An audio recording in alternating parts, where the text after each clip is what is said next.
You're watching the Chaos Protocol on Transplanar RPG, an all-transgender, people of color-led dark fantasy TTRPG show set in an original non-colonial, anti-Orientalist multiverse.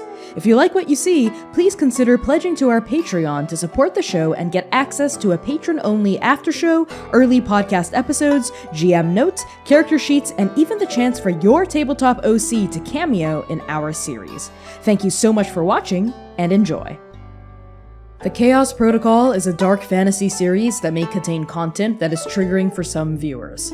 Content warnings for this episode include apocalypse, environmental collapse, climate change, pollution, storms, poverty, class struggle, complex relationships, grief, death of loved ones, romance, flirting, fantasy violence, guns as weaponry, death and murder, and references to sex.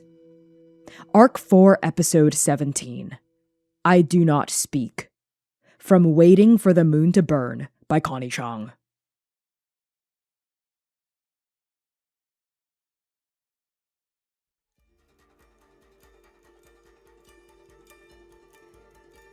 "6 weeks after Dom kicks Azalïs raid and the rest of the Tears of Fiumi out of his apartment for good, 7 strangers find themselves in the chem docks beneath the Maglev station.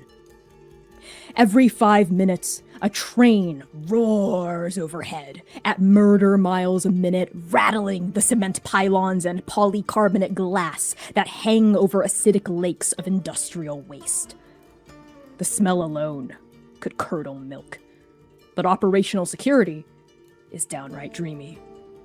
As Libra so elegantly puts it, not a single lord gives a rotted fuck about their planet's trash can. Why would they, when they treat every planet like a trash can? And even if the lord of this planet did give a rotted fuck, the ambient bioelectrical interference from the aforementioned milk-curdling lakes and aberrant magnetic fields of the Maglev tracks can short-circuit even the most advanced bugs from Dade Technologies. It is here, inside an abandoned shipping container with newly refurbished hinges and more than serviceable soundproofing, courtesy of Jack, that the 7 convene to discuss the mission at hand. Not all 7 are here all of the time. Saral has research to compile, Dr. Wu an ailing spouse to take care of, Begun a union to co-lead, Jack a night shift to suffer through, and Libra gambling debts to settle. Or flee from. All of them have jobs, too. Hard and thankless and back-breaking jobs that keep the lights half on and stomachs half full. The mutual aid funds are helping. This job wouldn't be possible without it. But even so, it's slow progress. For all of these reasons and so many more, the only 2 people who attend every single meeting are Azalïs Raid and you. As the mission nears launch, more and more of the 7 attend more and more frequently until all of the seats inside that dark shipping container are filled all of the time, and the talk is starting to feel like more than just talk. There are maps on the walls now from Libra, food and drinks from Saral and Dr. Wu, weapons from Jack, tools from Begun. You and Azal supply the gear, the scarves, the gloves, the masks. Each of you pitches in your own way. When you are 1 week out, Libra flattens a map across the shoddy table and circles a location to the north, some 50 miles west of Hane Bay. It is the private estate of Buta Erebor, Lord of Kesiki, who never left the planet even as the dust took everything. Whatever his stars' forsaken reason, be it stubbornness or pride or hubris, it provides a crucial opportunity for your mission. After the archive is as complete as it can be, which, considering Saral, may very well be never, your team will locate the last shuttle on Kesiki and escape the planet's rapacious storms, research in tow. This is the purpose of your mission, to chronicle a first-hand account of Keseki's flora, fauna, lands, weather, and artifacts before everything is gone, and to secure a spacecraft as powerful as the one owned by Buta Erebor for the rest of the Tiers. As members of the Tiers of Fayumi, you understand the importance of history, of the past, of the places you come from, which shape the places that you go. Hell, it's the slogan of the revolution. Honor the lost, fight for the now, hope for the future. That's why Soral is here. That's why they're doing it. Dr. Wu, too, and Libra, and Baegoon, mostly, and Jack, partly. But that's not why you and Azal are here. Not even a little bit. As Libra briefs you on the route, Azal's eyes are fixed on that red circle on the map, on their destination, on their target. 21 weeks, 4 days, and 12 hours after your team crash lands on Keseki. The first rays of sunlight peer through the ever-present haze of dust that suffocates what used to be the Kagayaku Ocean. The glimmering waters and foam-capped waves are gone, replaced by craggy tracts of land pocketed by towering land masses with bumpy tops that reach desperately toward the sky for relief. These jagged pillars that dot the desolate landscape, a vast hollow shell of what they used to be. Islands. Nestled at the base of one such island is a ragtag camp. We see patchwork tents, bedrolls scavenged from ratty canvas, rolled up clothes used as makeshift pillows. As morning pierces the dust, the camp begins to stir. Are you having that dream again, Zinnia?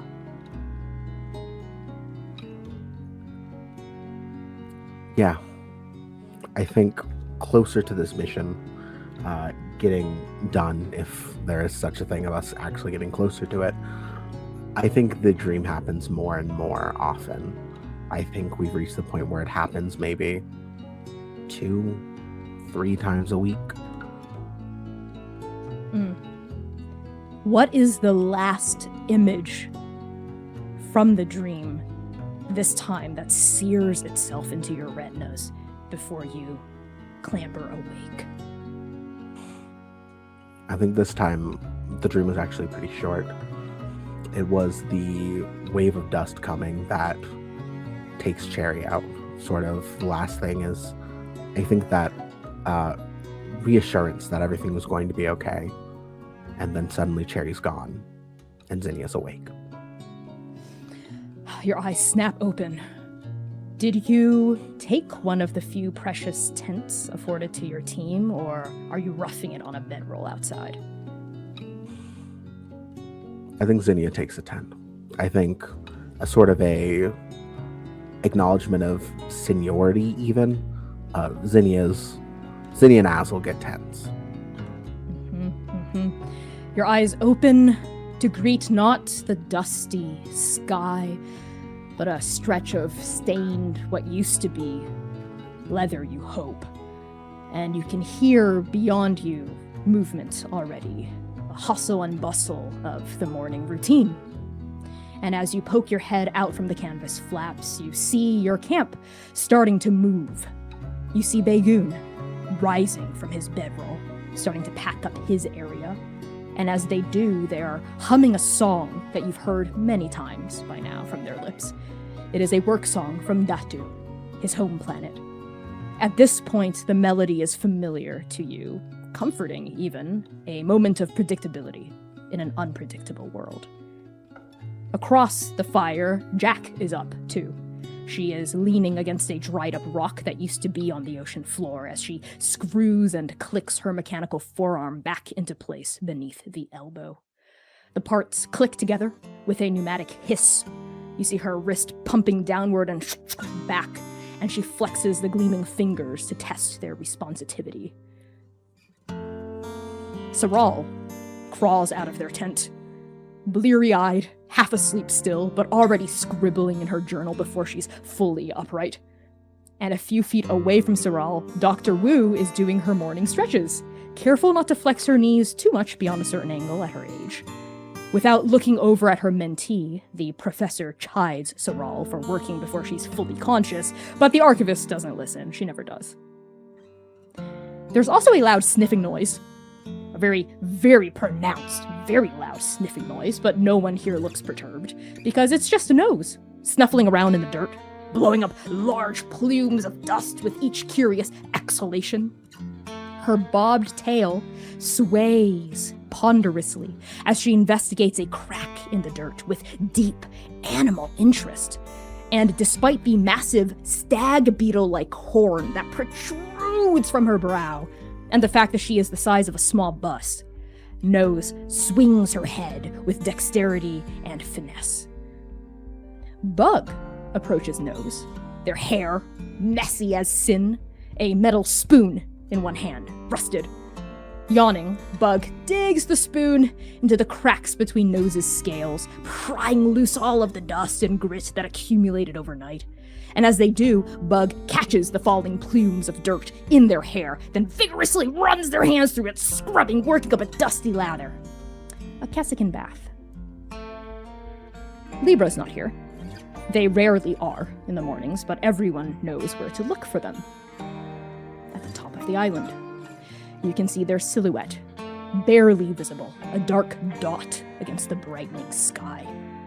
They woke earlier than most to scout your team's route for the day, bringing with them their compass and spyglass. They used to leave the cricket horn behind, despite Jack's insistence, but after the whole harpy vulture incident, they've learned to keep it on them at all times. As for Azal, they are where they usually are in the morning, a dozen feet away from everyone else, fully dressed, ready to go. No matter who takes last watch, Azal is always up before the rest of you, their eye fixed on the northern horizon despite the deep bag underneath it. Zinnia, where do we find you amid the morning hubbub? What do you look like? And what is your start of day ritual? I think we'll start with the ritual and work our way up. I think you see Zinnia slowly wake up. I think days where the dream happens sort of takes them a little bit longer to get out of bed unless something or someone is on fire, which has happened before. But I think they slowly sort of throw on their like heavy black jumpsuit. I think still tied around their waist. That it's not time to get moving yet. You see along their arms just a ton of tattoos, scars, and just the works. I think most prominently a cherry tree and a field of marigolds. The camera pans up. You see a shimmering gold necklace, or a gold ring on a necklace. The friendship ring, someone may remember. You see that they are definitely bigger. They've got put on muscle in the intervening years. They've definitely bulked up. And I think you see, as you pan up more, tattoos on their head. Hair completely shaved. Low enough to the point that they look almost bald, but you can tell if you are looking hard enough. I think as you see her get ready, see her immediately grab at least her revolver. Large, heavy. I think she's named it Rapture at this point. Puts it right onto the side. Grabs her sawed off. I think she keeps it on her.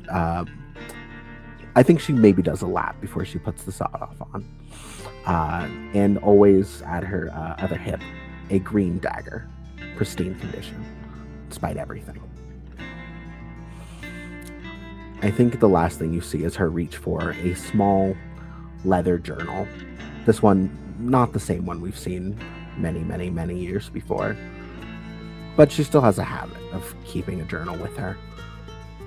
See her open, maybe make a light note or two about how the night went smoothly, no issues. Closes, puts it away with the rest of her stuff in her pack. And I think she just gets up and going. First person she probably checks on is Azal. As you stride toward Azal, you have your usual morning ritual between the two of you, too.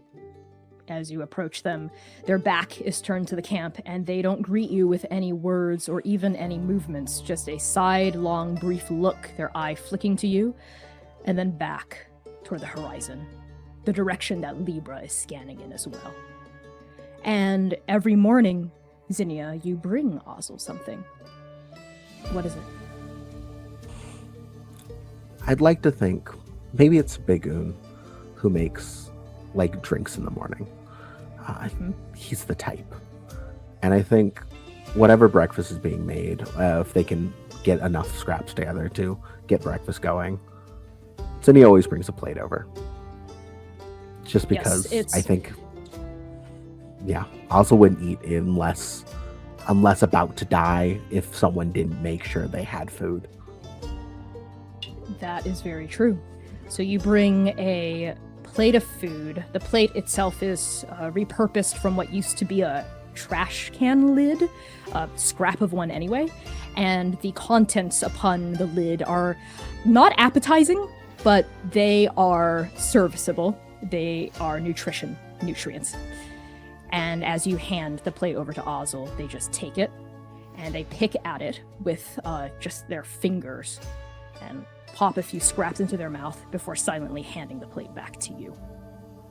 No one else can do this, just you.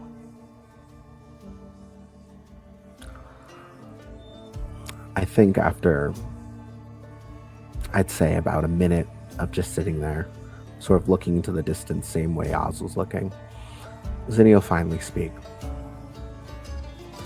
Anything new happen?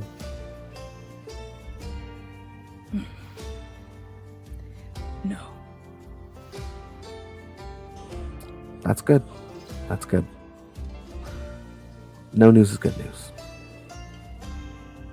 Azal grunts in the way that they do. And ambivalent noise.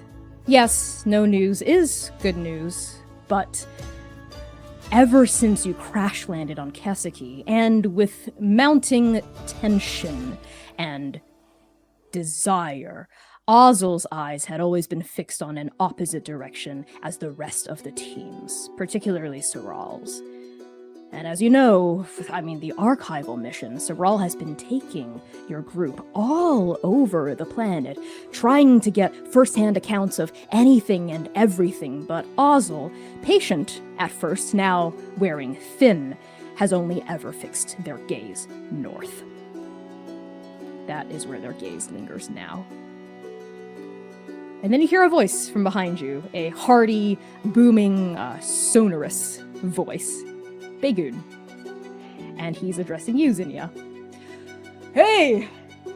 Zinnia! I've got a question for you. Morning. And Azal Bagoon gives you a look as Bagoon addresses you, and you can see in Azal's eye permission for you to step away from this conversation with them. I give a slight nod. We'll circle back to it at some point. They nod. Morning, Bagoon. What's the question? Good morning. And he is currently tending to the last remnants of food over the campfire for breakfast, specifically trying to fend off Bug, who is hovering nearby trying to take scraps before they're fully heated through, but with gentle taps from like a scavenged stick. Bagoon is like kind of rapping across its knuckles, and Bug is kind of shrieking back, not painfully, but like being scolded. And Bagoon, with a warm smile that both reaches his eyes, but also doesn't, says to you, "Listen, I've been getting a little tired of humming and singing the same work song that I have been for the past couple of weeks. I was wondering if you wouldn't mind teaching me some songs, since I know you've got a nice set of pipes."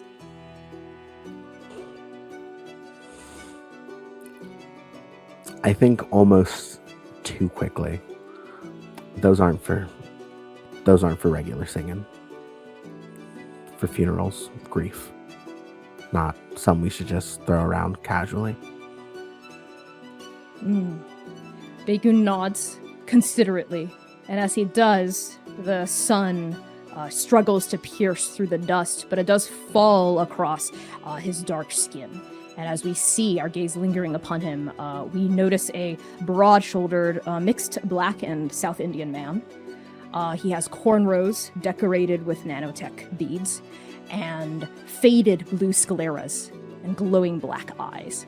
And he has armed himself as well this morning. Wields a 6-shooter similar to yours, an iron on his hip.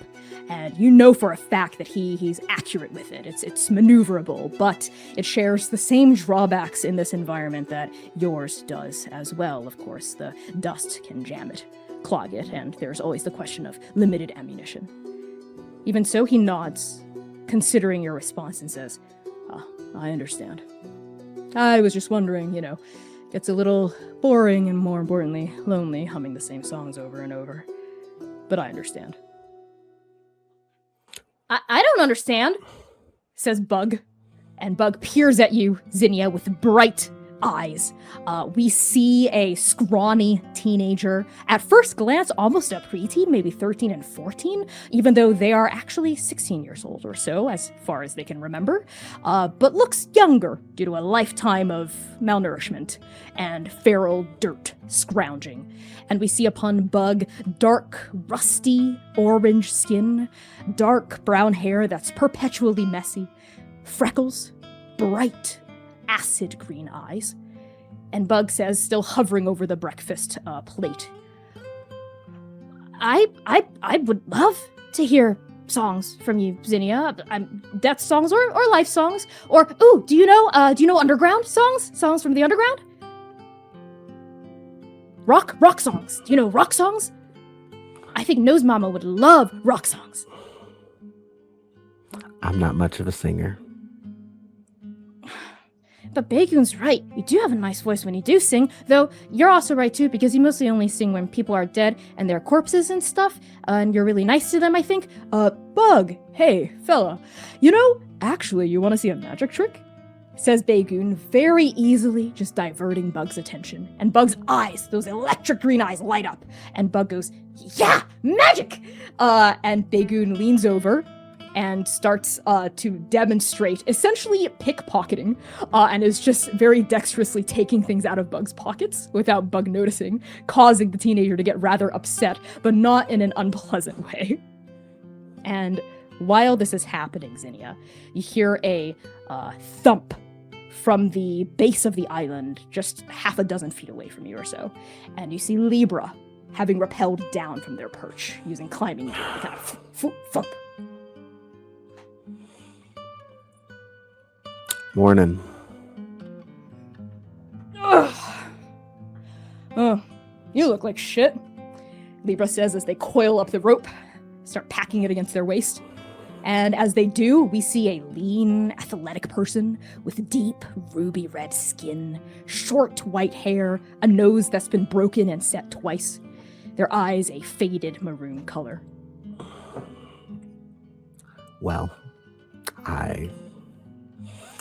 Morning, once again, Libra. Do you have anything to say that isn't... anything to say of note? Anything that's important? Anything that might matter in this moment? Yes, and yeah, I would say so. Given that I'm the party scout and everything, I would say that everything I have to say is probably pretty important, Zinnia. There's a look. There's a look of like, I want to hit you, but if I hit you, I lose. And right, there's a look of challenge in Libra's gaze that matches yours of, why don't you hit me? And if you hit me, you'll lose. All right, so what is important from you today? Well, there's a good route that I was able to see. Visibility's shit, as always, but what else is new? Still, there don't seem to be any major landforms, obstacles, and as Libra speaks, their voice rises slightly, so they're addressing not just you, but the rest of the camp.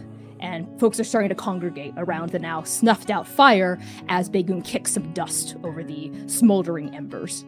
And Libra continues to say, I'm pretty sure we should be able to reach that rumored supplies cache in maybe a day, maybe 2, stars willing. Even if that cache is empty, we're probably going to find clues about him, given what we know.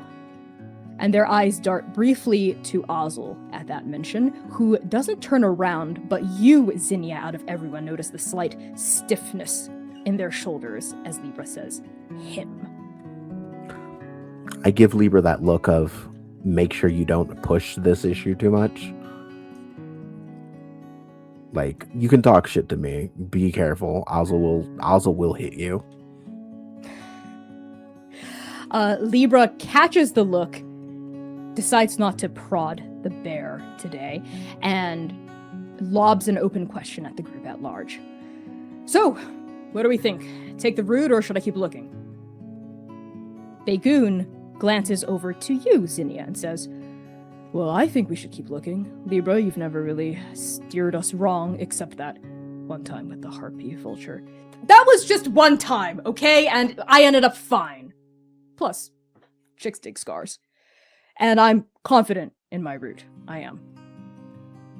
Well, okay then. If you're confident, then I think we should follow it. What do the rest of you think?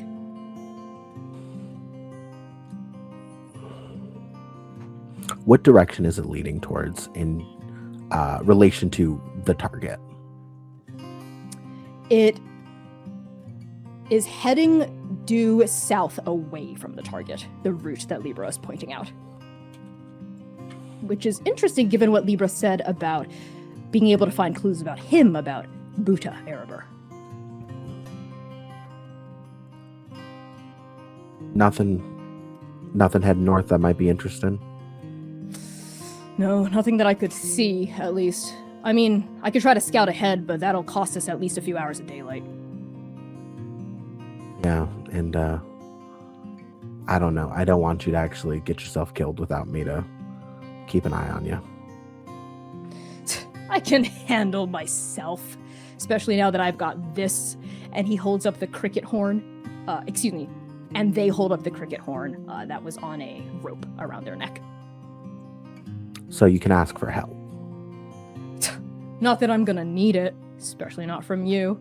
Like I said, I can handle myself, and I'm a better shot than any of you.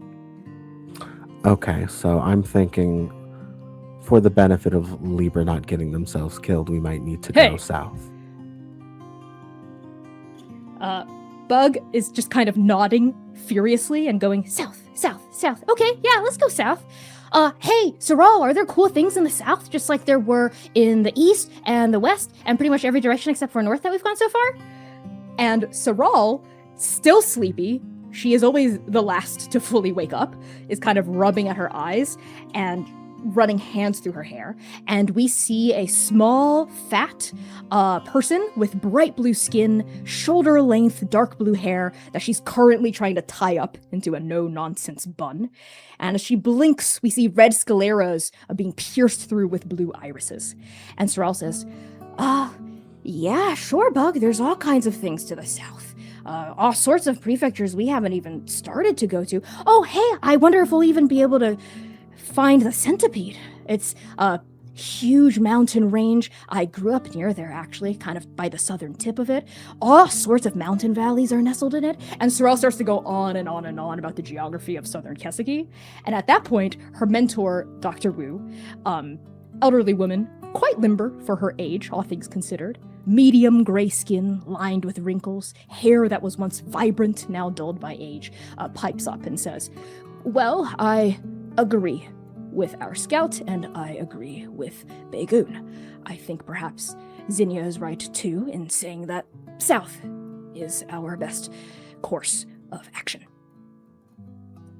Okay, then. Sounds like everyone's gonna go with the route I originally suggested, which, I mean, no surprises there. Then it's settled. South. Jack, any input? And we see Jack, who joins the circle second to last, or last, depending on your perspective, as Ozzo very rarely joins these morning huddles, but gives their vote with a nod or a shake of their head at the perimeter of it. And as Jack approaches, we see a muscular, heavy-set woman with medium brown skin, short black hair, purple eyes that would glow in the dark. And here in the dim light of morning, there's still a little bit of that phosphorescence left. And her mechanical left forearm, that she customized herself, being a prolific mechanic, kind of strains and moves as she still kind of gets into it after a night of having it off. And she says, "It seems like south is perhaps our best bet. Azul, what do you think?" And all eyes turn to Azul. And Azul, back to the group still, just says, "Fine."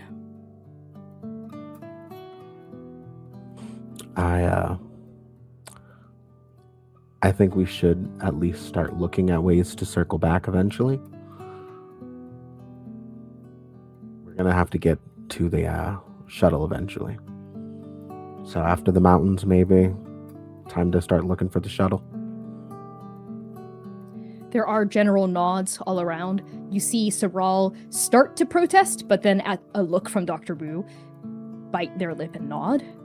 All of you know that the archival work is coming along nicely, but it is taking time, and your supplies are not finite, and what resources that can be scavenged, even with the help of Bug and Nose, are scarce, sparse, and running low. So Saral nods, and all eyes move away from Azul as the team starts to finish packing up camp and start to ready themselves for travel. I think one small thing, as Zinnia packs up, I think doesn't say anything to Libra, but simply hands Libra a belt, their belt back, and doesn't say a word.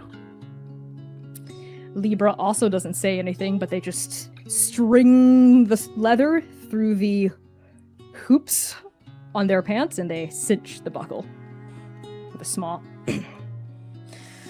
"All right then, I'll pathfind for us." And Libra starts to take the front of the travel group. And you begin your journey further south.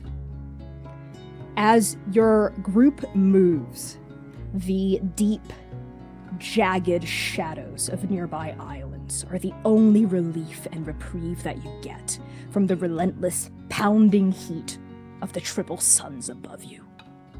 This ever-present dust acts as a heat blanket that traps all of the warmth and just almost suffocates you with it. A ghost, an echo of what humidity used to be, but with none of the comforting relief of moisture. Some relief does come from the wind howling through this empty ocean, whipping some of the dust clouds away, parting them briefly so that your lungs breathe and rattle a little bit more clearly through your respirators and masks, at the cost, of course, of biting, whipping gusts tearing at your clothes and your hair. There's a kind of thump, thump, thump, thump, thump, thump, thump, thump, as Nose sort of wobbles and gyrates along on her many, many legs. And for how much she's moving, she isn't very fast, but she is sturdy, and she will win attrition against anyone. She carries everyone's belongings on her back. The camp essentially is strung along this large creature's body. And she also carries Dr. Wu along her spine, whose knees are not doing well and have only worsened these past 21 weeks. Next to Nose, we see Bug wearing Begun's big hat to hide its face from the sun, complaining every now and then about how horrible the weather and atmosphere is up here and how much cooler and nicer it was down there. Begun, meanwhile, cheerfully and patiently makes conversation with both Bug on one side of himself and Saral on the other side of himself, the two chatterboxes of your team. Saral, who, now fully awake by noon, is gushing on and on and on about the Kagayaku Ocean that you are currently walking through, as she had been for the past week since you entered this area. And Libra, as promised, is walking at the head of the group, eyes constantly scanning the horizon for points of interest or threats. Azul is a step behind Libra, silent, ceaseless, always moving forward. Jack is beside Nose, walking, but is looking at Azal. Occasionally just glancing at them before looking back at the path and then glancing at them again, their gaze lingering. So Zinnia, where among your team do we find you, and how are you traveling across the Kageyaku?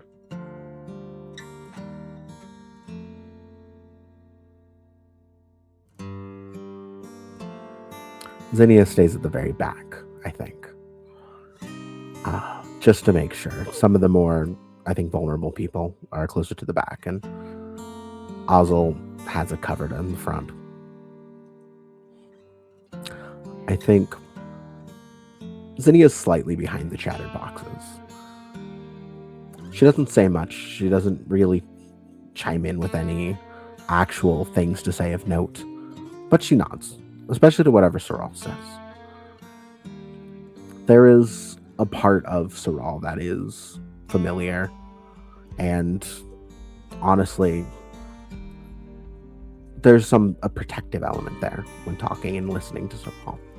I think Zinnia makes a little note just to make sure Soral doesn't forget, because they are thorough, but sometimes they can be a little scatterbrained and just forget 1 or 2 points they brought up.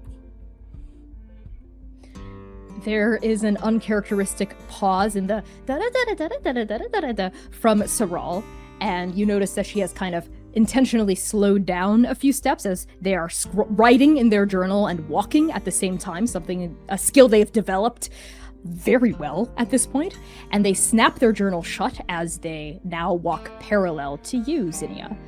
They look up at you, peering through their glasses, adjusting the lenses against their eyes, and they say, Zinnia, can I pick your brain for just a brief point of feedback on my latest entry? Zinnia grunts affirmatively and just gives a simple head nod. So it's about the Kageyaku Ocean. I don't know if you heard me up there when I was telling Bug and Bagoon about the particular ecology and weather of this ocean, both pre- and post-dust. Well, theoretically post-dust, as I am right now, gathering first-hand accounts of everything going on post-dust. But regardless, I'm not quite sure about the balance that I'm striking here between editorializing and presenting fact as fact, or even if fact actually exists. I wrote a whole dissertation back in school about objectivity and what truth is, but I'm getting a little ahead of myself. What do you think? Was there exactly a question in that? Oh, yes, my apologies. Let me rephrase. How do I put this? And they punctuate every syllable with their pen tapping against their chin. A brief pause, and then a big inhale, and they say, where do you think truth ends and wishful thinking begins? Wishful thinking. That phrase lodges in you, and you hear Jack's boots stomping and crunching over the dirt toward the beginning of the group, and their gaze plastered to the back of Azal's neck. And Soral says, do you think such thinking should be indulged? That perhaps I should point out and even elevate the author's voice? That perhaps it's a strength and a good thing? Or do you think I should stick to the cold hard facts? I think wishful thinking is effective and dangerous. Effective and dangerous. Okay, effective how, and dangerous how, and also how not, and why, and when, and Dr. Wu now, riding atop Nose, goes, Soral, could I get some of your help applying Tiger Balm to my knees? They're starting to creak and ache a little under the sun. Oh, yes, of course, Dr. Wu. Sorry, Zinnia, I'll be right back. And as Soral rushes off, you see Dr. Wu make eye contact with you, and she gives you a patient and slow nod. I give her an affirmative nod back, and I think that's it. That's most of their interactions at this point, honestly. Zinnia, you have noticed Jack's eye contact where her gaze lingers, where it does not, particularly in relation to Azal. You've noticed this for quite some time now, even before your team arrived on Keseki, back in the dimly lit shipping container, hell, even back in Dom's apartment before you were booted out. You see that look on Jack's face even now as they gaze at Azal. What do you do about it?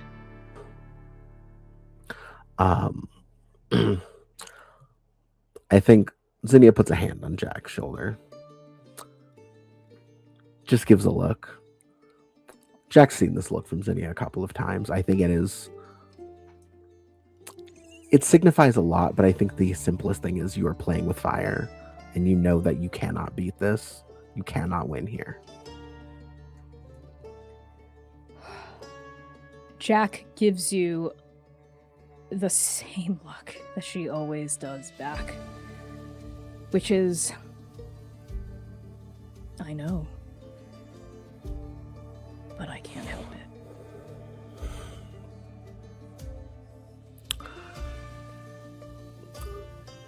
I think after that exchange, there's a few minutes of silence between the two of them.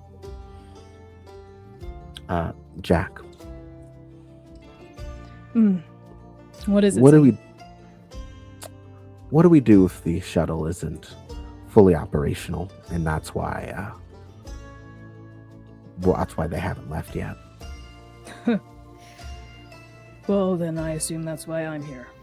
And they tap the tool belt around their waist. I can fix just about anything, as long as core engine systems are somewhat salvageable. And even if not, perhaps there are resources nearby we can jury-rig to make something work. I studied schematics for this exact kind of shuttle before we left. I'm prepared. All right. Well, I think I'll let you be. Keep your head on a swivel up here. It's never not. There's a look again. I'm not going to press it. All right. I trust you up here. You know how Azal gets, and Libra is Libra. I do know how Azal gets. And though it is a simple factual confirmation of what you said, it is also so much more. And you hear the pain in that simple sentence, the strain of it. Years at this point of strain. Jack takes in a deep breath, exhales, nods at you. I'll make sure to keep an eye out for Libra too. I know how they can get, as I'm sure you know as well. And now there is a look from Jack that mirrors the look you gave her earlier. It's not like that. Not like what? What's not like that? There's a look. I think there is a look that says, you know exactly what I'm saying. Jack. You know. I know. And I appreciate how much you and I both value privacy. Understood. And with that, you continue your travel onward. There is one thing of note that your team stumbles across as the noon suns begin to travel toward afternoon. Bug, in particular, is the one that finds it instead of Libra. More so than Bug, Nose, or as Bug calls her, Nose Mama. Nose Mama veers off course with Dr. Ruth still on her back, moving as fast as she can, perhaps going up from 5 miles an hour to 7, toward a outcropping of rock, some couple dozen feet perpendicular to your route, and despite Libra's begruntlement at this delay, it turns out, as Nose Mama smashes her huge horns against this outcropping of rock, that the interior of these rocks are actually quite damp. And this large creature instantly starts eating this dirt, able to absorb the moisture through soil alone. Bug is very excited as well, getting down on all fours, literally eating dirt, copying Nose Mama. Bagoon and Dr. Boo having to prevent them from filling their tummy with earth. And there is a brief interlude as your team tries to gather as much of the moisture-rich, now kind of sand, that Nose Mama was able to find. And it is, of course, in large part due to Nose Mama's particular penchant for being something of a living dowsing rod that your team has been able to sustain itself for so long. Finding Bug and its chaperone after landing here was quite the stroke of luck.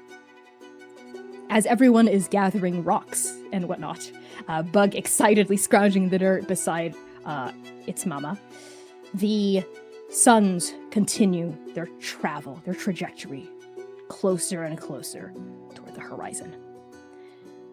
After you gather what rocks you can, continuing to travel south, there is a brief pause in your odyssey as you discuss next steps, as, of course, you, Zinnia, notice something.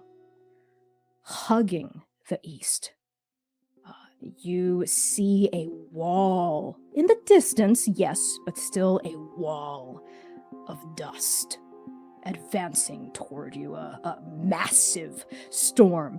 Given its trajectory, given how quickly it seems to be moving, it will be here after nightfall, but there is no clear place to shelter from it.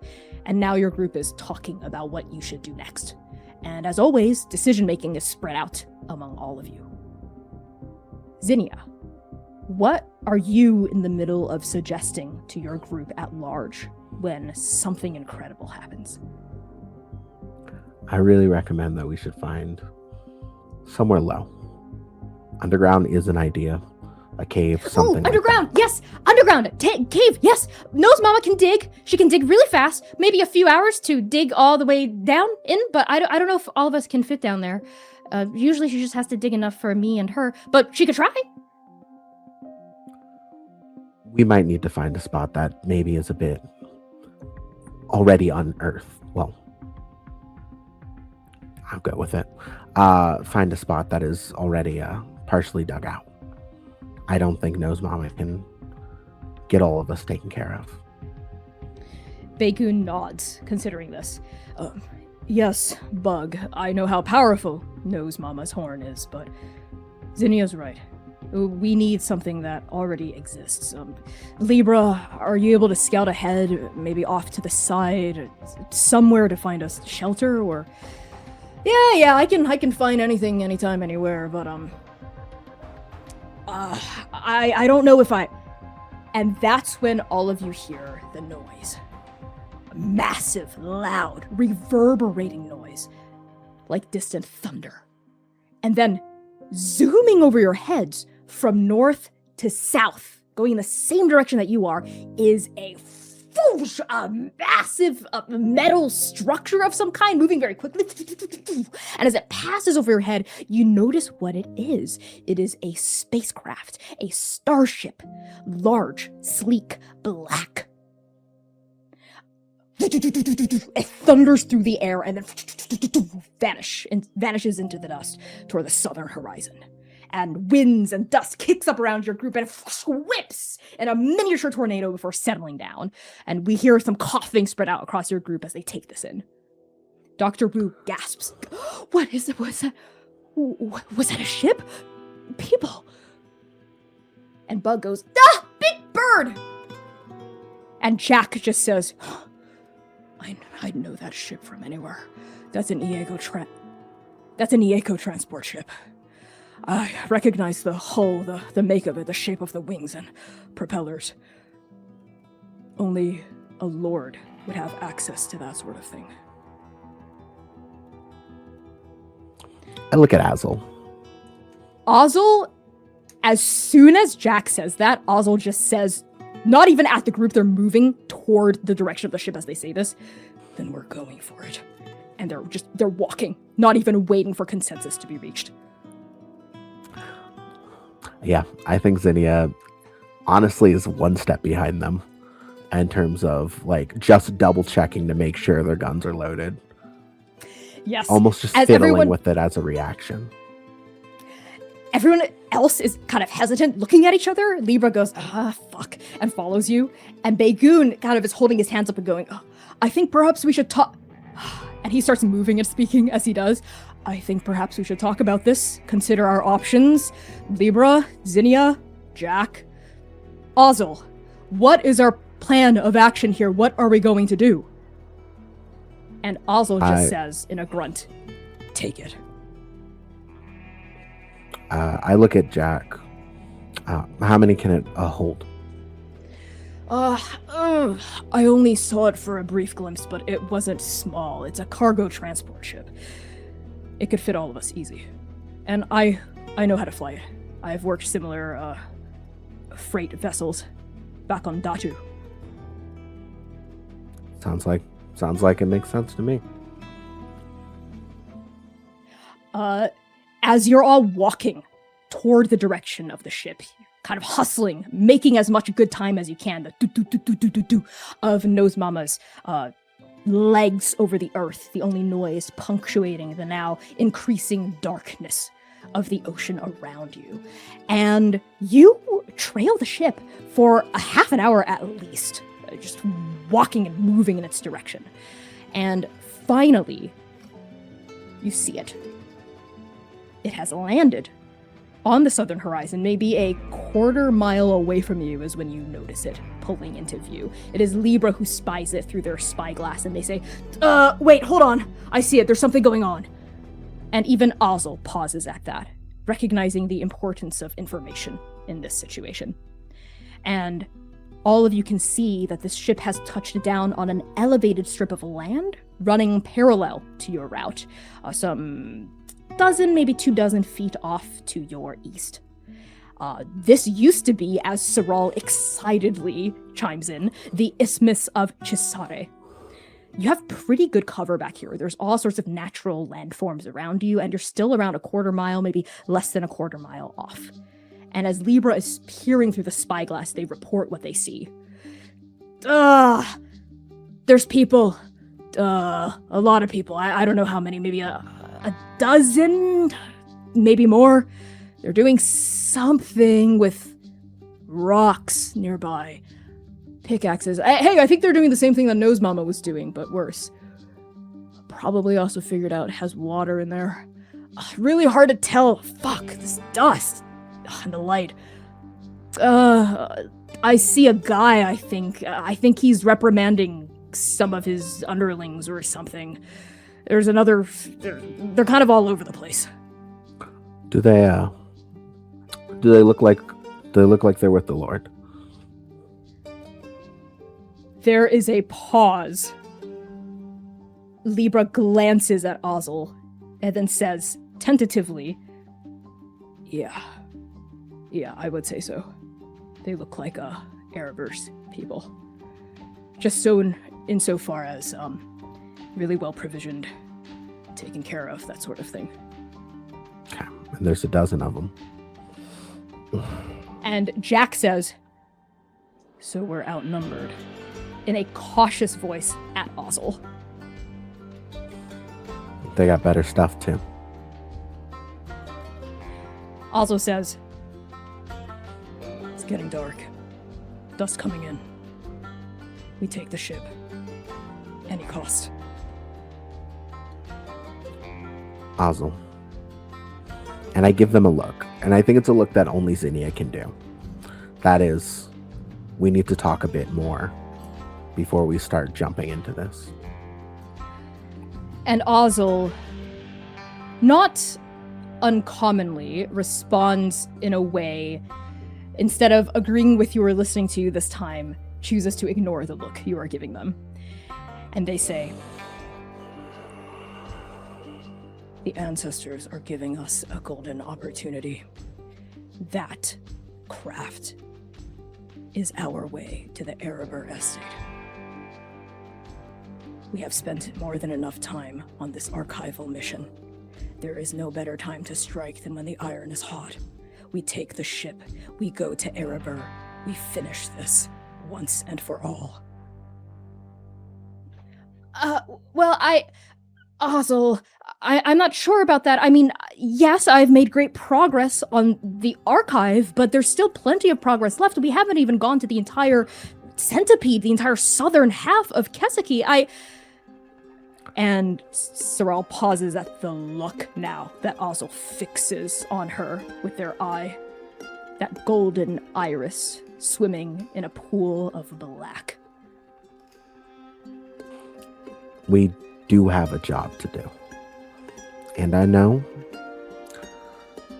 if we don't do exactly enough archival, people might be not the happiest with us when we get back.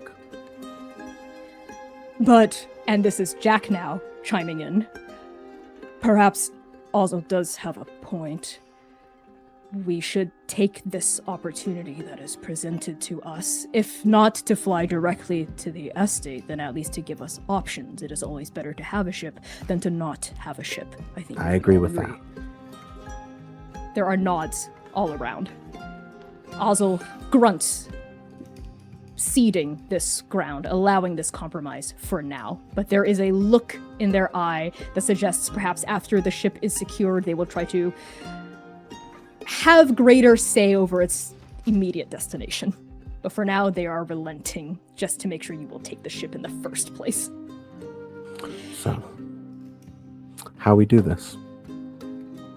There's a pause as everyone kind of glances at each other, and Azal says, "Cut down anyone that gets in our way. Take the ship.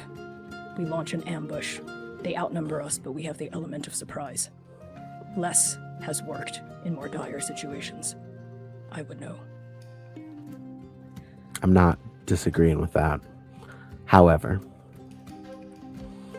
maybe we should aim for not quite lethal. Get a couple of, get some answers, get some intel before we clear them all out. Not lethal is dangerous. Risks exposing us too. We cut down anyone in our way, take the ship, and go. Whoa, Azal. And this is Begun.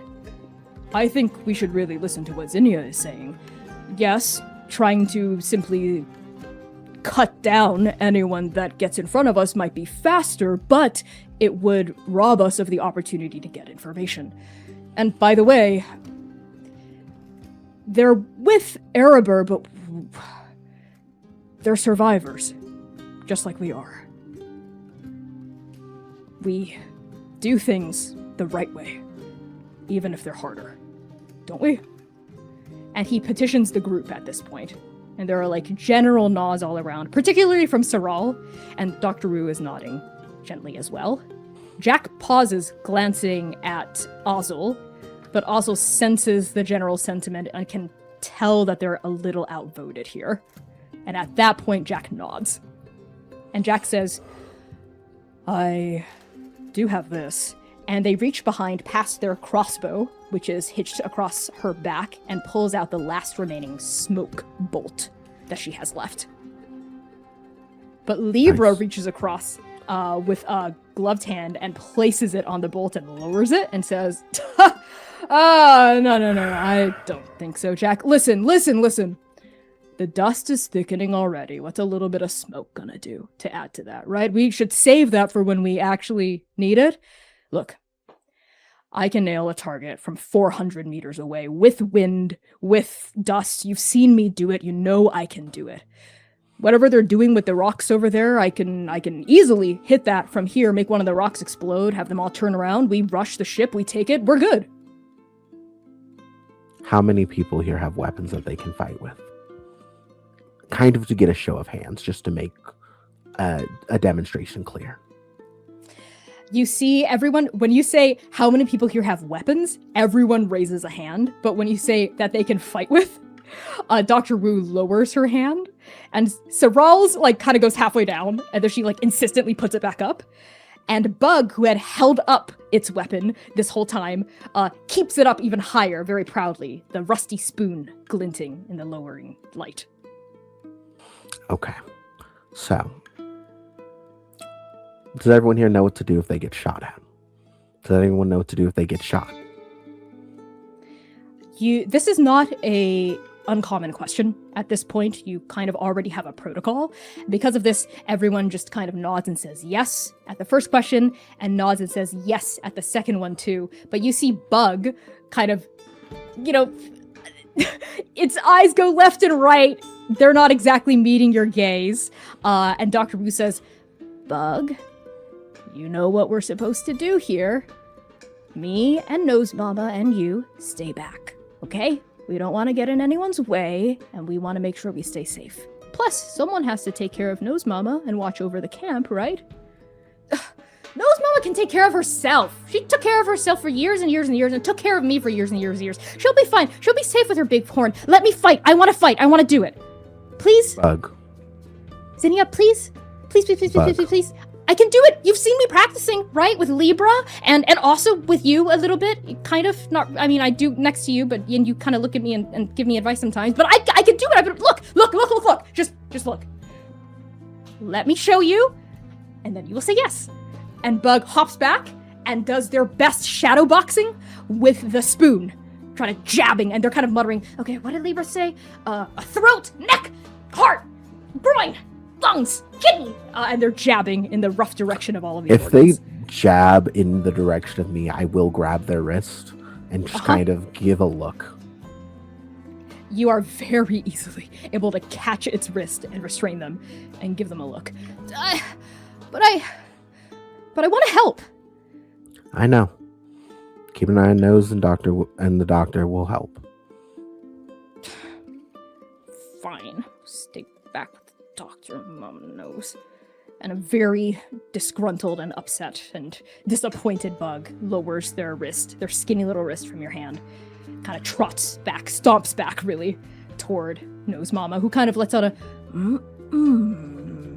like a reassuring groan, nuzzling at Bug, sensing their distress.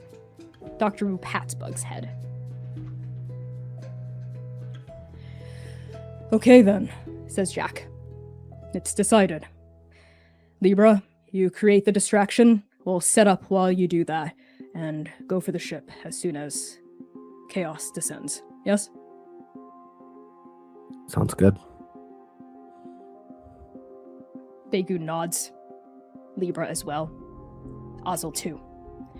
And the fighting force of you all break off from the rest of the camp, leaving Bug, Nose, and Dr. Wu behind. Even Saral comes along because Saral does have a weapon and has trained with it somewhat and is more competent than she is incompetent at this point, and seems interested in helping in the mission too.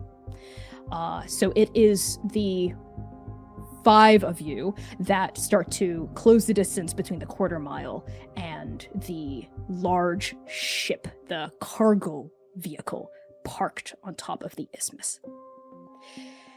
And now we see Libra setting up. Now that they're within that 400-meter range, they lift their rifle with the scope up to their eye and they sight through it. We see them kind of like sway the barrel until it lands on a particular point, and a confident smile quirks their mouth as they take in a deep breath, and they say, all right, let's do this. They wait until all of the breath is out of their lungs so that their aim is as still and accurate as possible, and then they squeeze the trigger, calculating for the kickback against their shoulder so it doesn't bug them too much, and bang! The noise from Libra's rifle echoes across the isthmus, and even from this distance, without the aid of a scope or a spyglass, all of you can see the chaos that immediately erupts. You see figures dropping to the ground, shouts ringing across the dead and empty ocean as dust begins to billow and roll in. But there's something wrong about this chaos. It seems too much, too tumultuous, much more volatile than bargained for. Libra, the gun is still up, they're still looking through the scope, and Jack grabs Libra's shoulder. What the hell happened? And it is then and only then that Libra very slowly lowers the rifle, avoiding direct eye contact with every single one of you, and they say, gritting their teeth, missed. What do you mean you missed? Yeah, did your bullet hit the rocks, or did they not hit the rocks? They hit the rocks. They definitely hit the rocks, after passing through Beard Guy's head.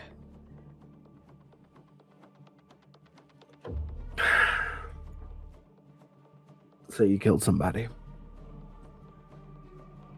Azal charges forward, and there is no time to chide Libra, or discuss next steps, or figure out a new plan, because now Ereber's group is firing, both in your direction and also kind of broadly all around.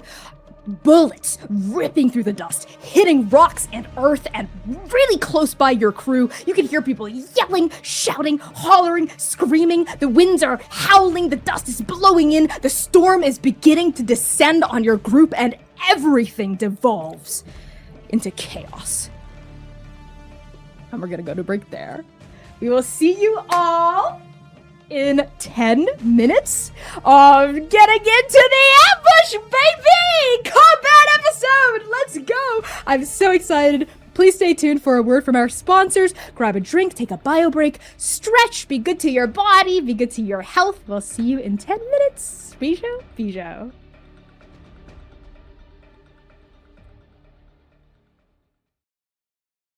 Howdy, Transplay nerds. It is, once again, Sponsor Connie time. Arc 4 is proudly sponsored by Hero Forge, a website where you can design and print your very own custom miniatures. But you already knew that, didn't you? Because the spectacular Hero Forge has sponsored us every single arc so far. We've stuck together through all sorts of exciting updates, like Hero Forge Pro, statuettes, color-printed plastic, premium plastic, but now, it's time. It's time for one of the most exciting Hero Forge updates ever. Custom dice. Hero Forge is now offering 3D printed custom dice, where you can put literally anything into the clear material of the die. Each die is printed in the same layers as the item or character bust inside of it, resulting in a solid, perfectly weighted chunk of math rock. You decide the size, color, and shape of your die, the size and color of the numbers on top, and, of course, what the die contains. Put a frog in it. Don't die-lay. Visit bit.ly/transforge to design your very own custom miniature or custom dice today. Hello, Transplay nerds! It's your favorite part of every Chaos Protocol stream. Sponsor Connie time. For Arc 4, we are thrilled to partner with the Working Families Party, a progressive third party in the United States building a multiracial coalition of working class people to make our communities a better place to live for everyone. The Working Families Party is fighting for universal healthcare, taxing the rich, and higher wages. If you're in the US and you want to make a difference in your community, I highly recommend checking out the Working Families Party and getting involved with your local chapter. In fact, let's take an action together right now to sign a petition by the Working Families Party to break up big media companies. This petition means a lot to us as indie actual play performers telling authentic stories, fighting censorship, and resisting authoritarianism. Go to bit.ly/WFPtrans and add your name to the list. By signing this petition, you will join the Working Families Party's mailing list and receive opportunities to help them organize, educate, and fundraise. Let's build a better future together.